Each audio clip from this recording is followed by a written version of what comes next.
siguiente clase veremos aspectos importantes relacionados con la teoría del movimiento rectilíneo uniforme. Pero antes de eso vamos a ver algunas cosas generales relacionadas con el movimiento rectilíneo. Vamos a comenzar con el concepto de distancia recorrida. Para ello, pensemos en la siguiente situación. Un vehículo viaja en una trayectoria recta como la indicada en la figura, en la cual sigue la siguiente trayectoria. Parte en el punto A, después sigue al punto B, después sigue avanzando al punto C, luego se pega un salto hasta el punto E, luego retrocede al punto D, luego avanza nuevamente al punto E, de ahí retrocede sucesivamente a los puntos C, luego B, finalmente A. Entre cada par de puntos, el vehículo se demora 10 segundos. En la siguiente tabla se visualiza el recorrido en cada uno de esos instantes desde el punto de vista de la distancia recorrida. La mejor manera de visualizar este concepto es pensando en el cuenta kilómetros del vehículo. Consideremos que el cuenta kilómetros marca 0 en el instante t igual a 0. En el instante 10, el cuenta kilómetros va a marcar 5, porque habrá sumado los 5 metros correspondientes a la distancia entre A y B. En el instante 20, el cuenta kilómetros marca 9, porque suma los 4 metros de la distancia entre B y C. En el instante 30, va a marcar 25, porque va a sumar los 16 metros de la distancia entre C y E, y así sucesivamente. Note que el cuenta kilómetros del auto, es decir, la distancia recorrida, aumenta siempre independiente de si el vehículo va desde A hacia E o se devuelve desde E hacia A. Analizar esto desde el punto de vista de los intervalos, vemos por ejemplo que en el intervalo entre 10 y 0, el cambio de distancia recorrida fue 5 metros, es decir, partió desde 0, que es lo que marcaba en el instante 0, hasta 5, que es lo que marcaba en el instante 10. Otro ejemplo, entre los instantes 40 y 50, el cambio de distancia recorrida fue 10. Es decir, pasó desde marcar 35 metros hasta marcar 45 metros.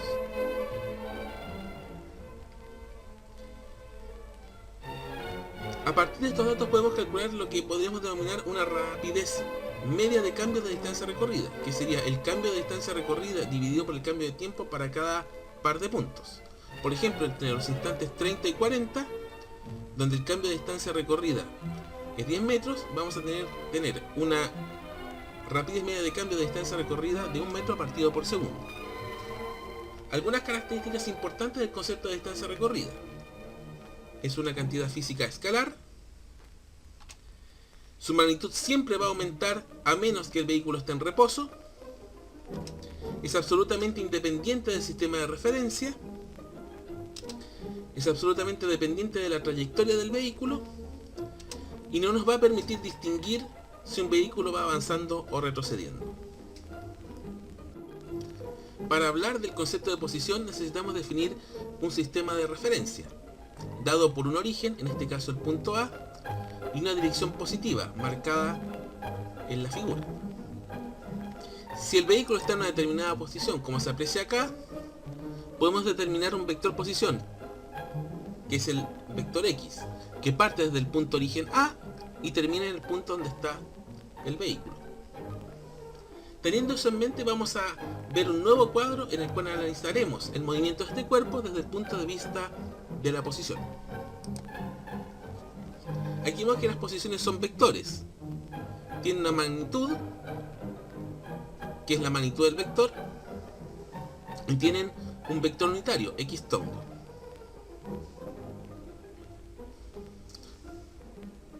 Podemos, tal como en el caso anterior, calcular cambios de posición entre dos instantes específicos. Y aquí se ve una diferencia importante respecto a la distancia recorrida. Consideremos los instantes 30 y 40 segundos.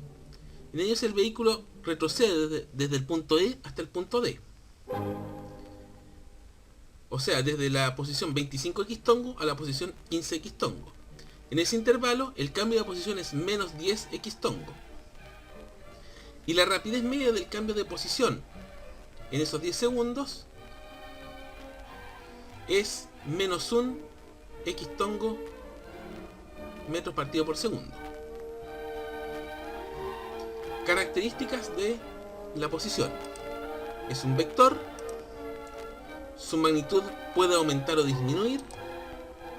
Depende claramente del sistema de referencia. Es independiente de la trayectoria.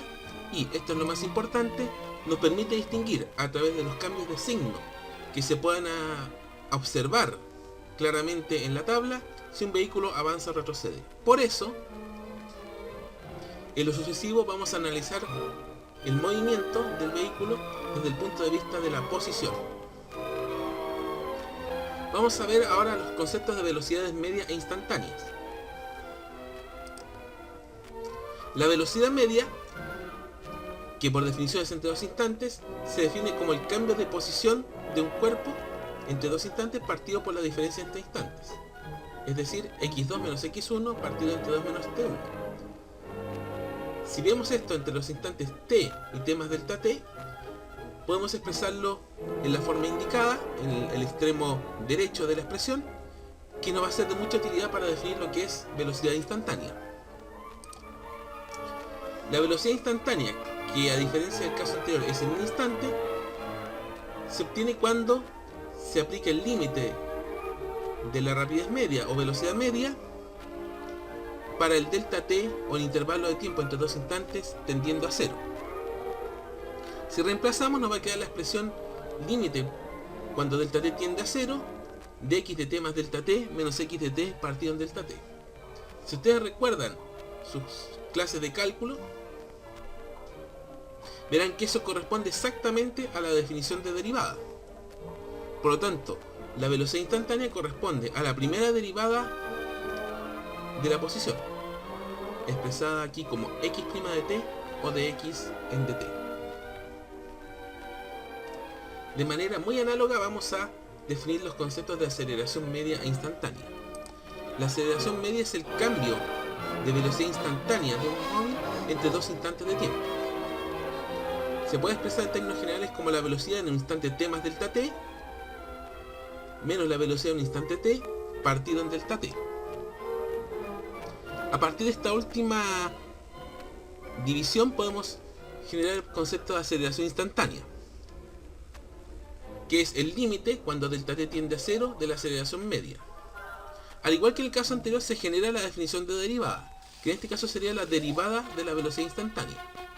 Por lo tanto, la aceleración instantánea es la primera derivada de la velocidad instantánea, b' de t o dv en dt, y también se puede entender como la segunda derivada de la posición, x2' de t o d2x en dt al cuadrado.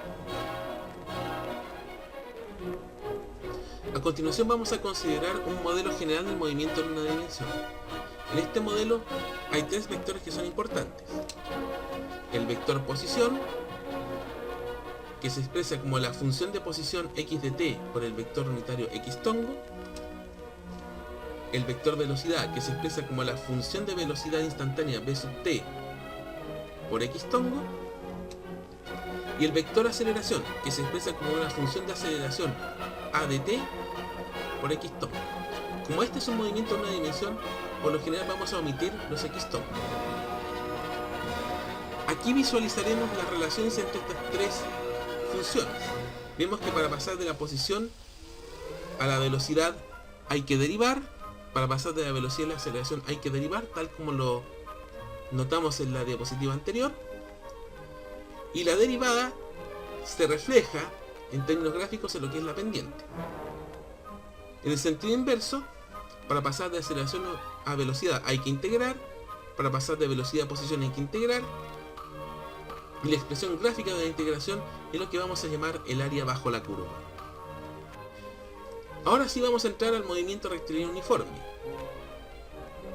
Este movimiento se define como aquel movimiento que, tal como se muestra en la figura, tiene velocidad constante. En este caso en la figura, este personaje que va caminando se mueve 2 metros cada un segundo. Es decir, su velocidad constante es 2 metros partido por segundo.